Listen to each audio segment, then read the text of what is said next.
Good morning, my homeroom. Good morning. Today's 4.4 adding and subtracting decimals. Can you? Yes. You guys know what a decimal is? Yes. You know what this means right here? Yes. What? Say again.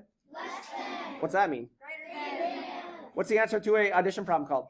Sum. What's the answer to a subtraction problem called? Difference. When we're adding and subtracting decimals, we have some rules or some steps here, yeah? Yes. Step 1 is what? Stack numbers. Step 2 is what? Diagonally stacking decimals. Step 3 is what? Even out by adding zeros. And step 4 is to... Evaluate all. Are these steps the same as when we're comparing decimals? Yes. Exact same, right?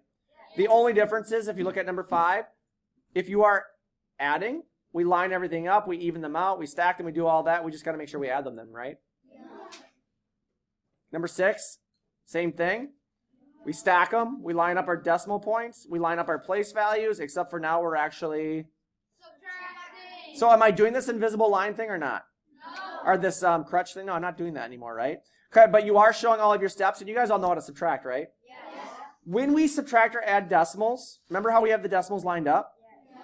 In the answer, where do we put the decimal? Or what do we say? How were we saying that? We do what to the decimal? Drop decimal. Say that again. Drop decimal. So the decimals are all lined up here. We just drop it straight down, yes? Yes. Same with this. If the decimals are right there in the answer, where should the decimal be? Because we do what? What do we do? Drop down. We drop the decimal, right? Okay, how about this? After every single whole number, there is what? Invisible decimal. So like this 62 is the same as this 62 with a decimal point and all those zeros, yes? Okay, so on this 62 right here, the one I just circled, where does the decimal point go if I wanted to show it? So technically it's right there, yes? On this 4, where does it go? Well, right there, which shows right here, yes? How do we say this number?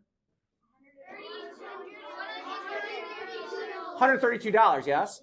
Now, is there an invisible decimal point after that number too? So on this problem, 6 minus 1 5600ths, we actually needed to use the invisible decimal point to even the number out, right? So that 6 becomes 6.00 because my other number had two decimals, or two numbers after the decimal, yes? We feeling good about this?